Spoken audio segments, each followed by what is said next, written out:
Alright, so you already saw the ribs. One of my sides, I gotta show you how I cook one of my sides. It's really easy to do. You're gonna like this. The side I'm referring to is asparagus. That's good. First thing you want to do is get rid of these rubber bands. I like to keep the top rubber band because it's going to keep it all in place, because one of the things you want to do is you got to get rid of these bottom pieces. Make sure they're all standing the same length. What you want to do is get rid of about 1 inch or so, and I'm going to show you how I do it. Alright, so I take my asparagus and just start chopping, really. What this is going to do is open up this tube inside the asparagus, and it's going to allow it to suck in moisture, right? So your asparagus, flip it over at this point.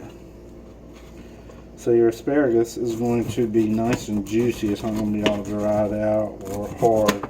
Those pieces, when you go to bite them at the end, they're not all exactly the same, but you know, as a general rule, I kind of cut them all the same length. Alright, so we had 2 stubborn, you know, so you can see some of these broke off a little bit smaller, but that's all good. It is perfectly fine. Look at all these pieces that we're going to get rid of. So I'm going to throw everything in here and let's get rid of this.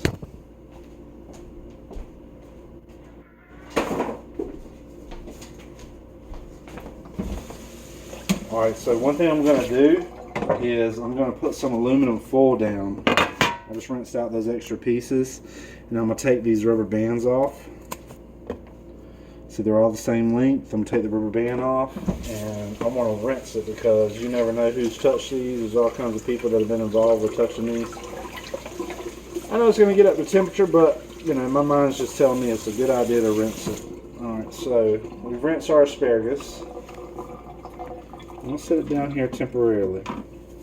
I have cooked it without the aluminum foil, and that's totally possible. But what I like to do is throw down a little barrier here. It's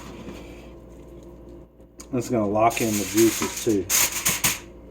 So lay the asparagus out sideways. I'm telling you some of the best tips now.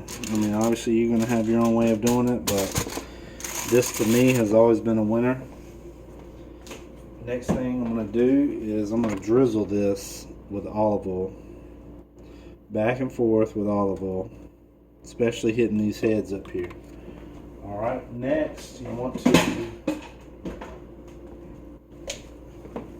sprinkle it with garlic all over. Alright, got plenty of garlic.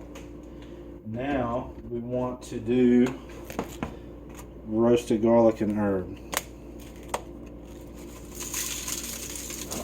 You can see I'm putting a generous amount, and the reason why I'm doing that, you'll see in just a second, is we're going to kind of roll these around a little bit. I am also going to put a little bit of pepper. This might be up to your discretion. You might not want any pepper, but I do. So, we've got a little pepper in there, and now let's toss these around a little bit. Alright, now I have the seasoning all mixed up. The oil is all mixed up. It's on each asparagus shaft, I guess you call it that. I mean, I don't know what to call it, but it's on each piece of asparagus. So now, let me wash my hands real quick. What we're going to do, we'll try to cover this up best we can. We'll take and wrap this up, kind of like maybe a burrito, or maybe there's a Philly cheesesteak in here. It's kind of what the wrapper looks like when you get a Philly cheesesteak. So I make sure that I curl it over. I don't know, hopefully you can see that. I not only folded it up, but I curled it over. When you lock in the moisture and let the heat work, oh man, you're going to end up with a product that is super tender and delicious. It's going to retain all the moisture. It's just a good thing, trust me. Alright, so we already have the oven preheated up here.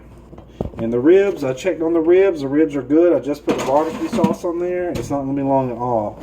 So we're going to be cooking these asparagus now. I'll be back.